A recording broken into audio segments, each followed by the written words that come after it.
Começa agora o Diário de Pernambuco TV. No ano de 2016, foram 50.042 casos de violência contra a mulher, segundo a SDS. Isto é feminicídio.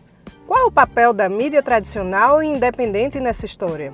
Você vai entrevistar um policial, um delegado, e aí a fonte fala em crime passional e você reproduz isso no teu texto, né, sem questionar.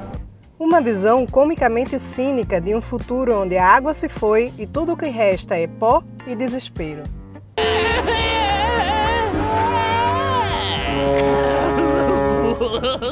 Confira a entrevista com Gustavo Restrepo, arquiteto e urbanista que fez parte do novo planejamento urbano de Medellín, numa época em que era considerada a cidade mais violenta do mundo. Hoje, Medellín é exemplo na diminuição da violência e na melhora da qualidade de vida.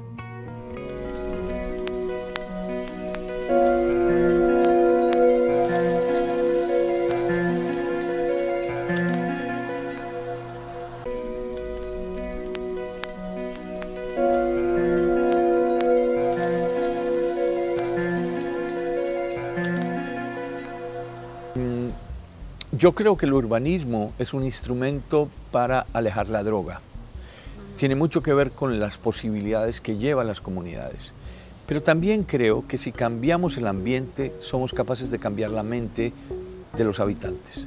Con esto me refiero que muchos jóvenes hoy en Latinoamérica, en tu país, en Brasil, pero en Colombia, en México, especialmente esos tres países, algunos otros en Centroamérica, tienen la mayor situación de violencia, tal vez porque una de las razones es que concentra la mayor cantidad de pobreza en territorios muy marcados. No necesariamente las periferias de las ciudades latinoamericanas están degradadas todas. La verdad es que los territorios de los bordes más extremos de la ciudad, llamados periferia, tienen dos condiciones. Una es que se asientan los territorios de mayor población más humilde, es verdad, pero de igual manera también encontramos desarrollos de ciudad con las parcelaciones o los country o las urbanizaciones de más alto costo también en las zonas de periferia de ciudad. Así que decir que la periferia está mal no es del todo cierto. Es muy difícil hoy encontrar en Latinoamérica una ciudad completamente nueva. Casi todas tienen ciudades que tienen historia, que han tenido una serie de pasos en la historia desde la parte social, económica y cultural. ¿Cómo intervenir estos territorios que han venido a menos? Y la mejor manera es hacer una intervención integral. Tiene que ver con, primero, una voluntad política, con participación ciudadana y con tener una planificación que se tome el tiempo necesario, que no puede ser el tiempo político. Tiene que ser un tiempo prolongado donde esas intervenciones asuman compromisos en lo social, en lo económico y en lo físico. El trabajo de Medellín es un trabajo que es de mucha gente, es un grupo muy grande de arquitectos y de urbanistas que hicimos durante un periodo casi de 8 años, desde el 2003 hasta el 2011 aproximadamente, que fue el periodo en el que tuve oportunidad de trabajar con la Municipalidad de Medellín. Pero su foco no solamente era, digamos, el narcotráfico o el tema de seguridad. Lo que buscaba realmente era mejorar y dignificar la vida de los ciudadanos. Y por ende, en los lugares donde estábamos trabajando, el mejorar la vivienda, mejorar las rúas, mejorar el medio ambiente, mejorar las infraestructuras edilicias, hizo que viniera una mejor calidad de vida. Y esto obligó a que el narcotráfico migrara a otros lugares de la ciudad. Y entonces comprendimos que la mejor manera de combatir la violencia y la inseguridad era cualificando los barrios, mejorando la vida. Medellín tuvo muchos problemas y tiene todavía muchas cosas por mejorar. Pero lo que también tenemos claro los ciudadanos es que nuestro compromiso, como el de los políticos, es caminar por los sueños que se tuvieron hace 14 años atrás. Un territorio como Recife o los territorios costeros tienen una enorme influencia sobre la orla, sobre la capacidad de expansión sobre el borde marino. Pero también creo muy importante de Recife comprender lo que nosotros llamamos los manglares. Creo que ahí hay una enorme responsabilidad, porque la construcción y el respeto por ese entorno es precisamente la comprensión del tejido original del territorio. No solamente desde la perspectiva del paisajismo urbano, sino desde la misma calidad de vida para el ciudadano. Creo que lo importante de todo esto tiene que ver con planeación, y la planeación tiene que ver para mí con reglas claras. Los desarrollistas, los urbanizadores, los inversionistas siempre tendrán el interés de estimular su negocio. Es válido también, pero creo que el Estado tiene una manera de poder hacer una simbiosis con esto. Se necesita un plan de ordenamiento territorial, se necesita un plan de ordenanza y se necesitan unos códigos de construcción que estén actualizados, que den lectura de la realidad de la situación social, económica y física de un territorio. Hoy la ciudad no puede vivir sola, sino que necesita entender a la región. Entender la metropolización también lleva a tener un plan de ordenamiento territorial del área metropolitana. No se necesita tener un gran municipio en extensión y en población para pensar en planificar. Creo que también los municipios más pequeños deben empezar a tener un plan de ordenamiento territorial que sea visto ojalá 20 años por delante para que su crecimiento sea armónico, vivencial y que por supuesto dignifiquen la vida de los ciudadanos.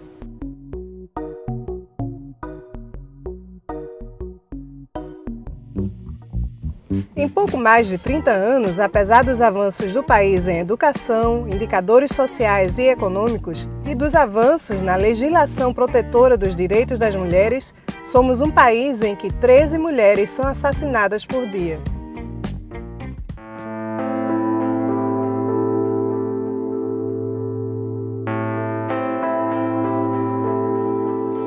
A sociedade como um todo, por ser machista, não acredita que exista um crime que mata mulheres apenas pela condição de ser mulher. E a mídia, ao invés de fazer um trabalho para a informação, ela continua nessa desinformação.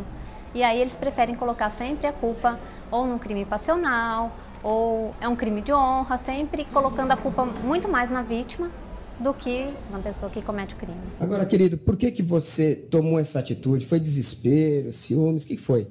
Desespero, desespero. Se tiver desesperado, eu dar um tiro na minha cara e já era. Tô sem sentimento nenhum, tô frio pra cá.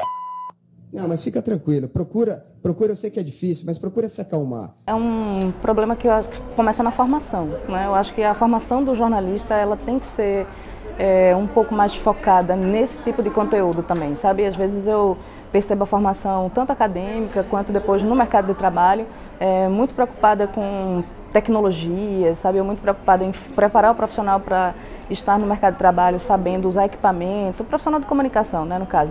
Mas se discute muito pouco, inclusive dentro das redações, eu acho, questões de gênero, como lidar com essas questões, como tratar questões de gênero, ou questões de raça, ou ligadas a LGBT, né? Então eu acho que tem todo um espaço para a formação do jornalista, isso começa... acho que começa na escola, passa pelas faculdades de comunicação também enfatizarem esse tipo de conteúdo e os veículos de comunicação trazerem isso em seus manuais de redação ou capacitarem os profissionais realmente para adotar esse tipo de postura, né? Meia Colher é uma rede colaborativa que ajuda mulheres a saírem de relacionamentos abusivos. A gente existe há mais ou menos 1 ano e 4 meses, só que agora no mês de julho que a gente lançou o aplicativo Android, né? A gente está lançando o aplicativo iOS para quem tem iPhone nos próximos dias. Então assim, a ideia mesmo é fazer com que as mulheres se unam, se fortaleçam para conseguir sair de um relacionamento abusivo. Eu acho muito importante a questão do termo feminicídio, ele tá valendo assim, as pessoas poder colocar no BO, porque fica bem claro e objetivo que foi um crime praticado contra uma mulher, né, pela condição pura e simplesmente dela ser mulher. Às vezes você vai entrevistar um policial, um delegado, e aí a fonte fala em crime passional e você reproduz isso no teu texto, né?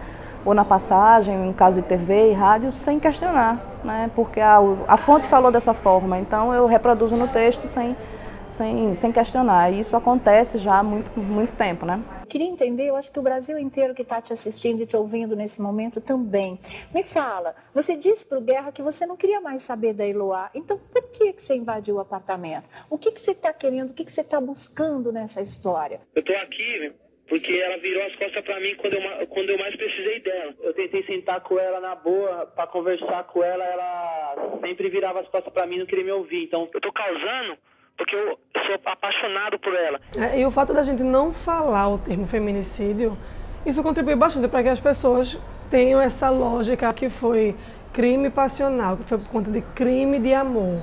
Foi porque ele morria de ciúmes da mulher e matou ela, como se isso fosse a coisa mais linda e mais, assim, mais perfeita do mundo, uma pessoa matar uma mulher por conta de crime de amor. Isso não existe, até porque isso não é amor, né? Se fosse amor, não teria nenhum crime envolvido aí nesse processo. A gente tem um dado do IPEA de 2013 que fala que 13 mulheres morrem por dia vítimas da violência doméstica.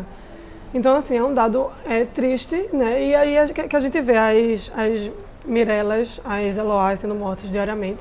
Eu acho que a pior consequência, na verdade, é essa naturalização do que a gente chama da cultura do estupro, né? Que é você banalizar pequenas agressões à mulher ou o próprio assédio, né, na rua e tudo. Então, há uma banalização disso e a gente tem uma escalada da violência, né? Não apenas da violência de gênero, né, na violência do feminicídio ou de outros crimes ligados a questões de gênero, mas como a violência de uma maneira geral, que é um problema que a gente enfrenta muito sério hoje em Pernambuco. Então, essas questões, elas precisam ser tratadas e a mídia faz parte deste problema.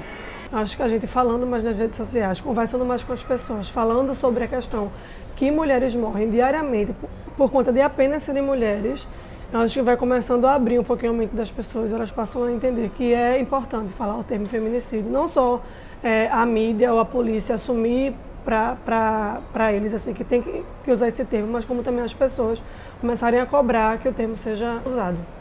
Hoje começa um certo despertar, principalmente na mídia independente, então eu acho que é chamar para si realmente a responsabilidade, participar do debate, dar visibilidade também aos movimentos sociais, né, e aos grupos, principalmente aos grupos minoritários, formar os seus profissionais, né. Eu acho que é um trabalho assim, que precisa começar. Já começou, né, mas eu acho que precisa se intensificar e cada vez mais ser pensado, ser discutido e ser debatido nos veículos de comunicação. Os médicos do Centro Hospitalar Santo André acabam de anunciar a morte cerebral da adolescente Eloá, de 15 anos. Ela foi trazida para o hospital no fim da tarde de sexta-feira, depois de levar 2 tiros do ex-namorado Lindenberg Fernandes Alves, de 22 anos. Por que ela foi sair com um menino como esse? Por que ela estava ali? Por que ela não fechou a porta da casa? Por que ela não fez um BO quando ela foi agredida, né? Antes pelo Lindenberg? Então, recai muito sobre ela. A mulher de vítima, ela passa a ser ré. Ela passa a ser julgada pelo comportamento dela, ela passa a ser julgada porque estava, nos casos de violência sexual, ela passa a ser julgada porque estava com tal roupa, em tal lugar. Se você for perguntar quem que matou ela, muita gente vai achar que ela foi a causa da própria morte. E talvez aí também esteja a importância de hoje a gente ter que ter um tipo penal, né, que fale especificamente sobre matar mulheres, porque a gente precisa desses dados, a gente precisa trazer a público que as mulheres são mortas simplesmente pelo fato de serem mulheres. O estúdio Truba, da Austrália, formado por Greg Sharp e Nina Knežević, lançou seu trabalho de estreia no mercado de animação, o The Future. A dupla, que cresceu nos anos 80 ouvindo falar de Greenpeace, mudanças climáticas, Guerra Fria e testes nucleares, satiriza nossa condição de insegurança ambiental.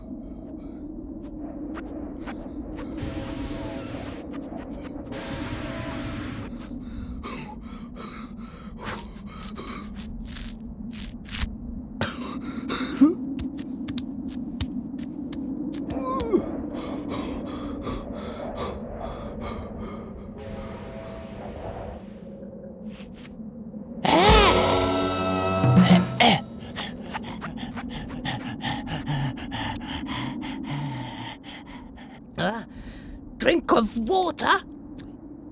Drink of water. Drink of water. Drink of water.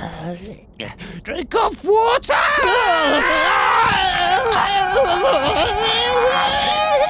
Drink of water!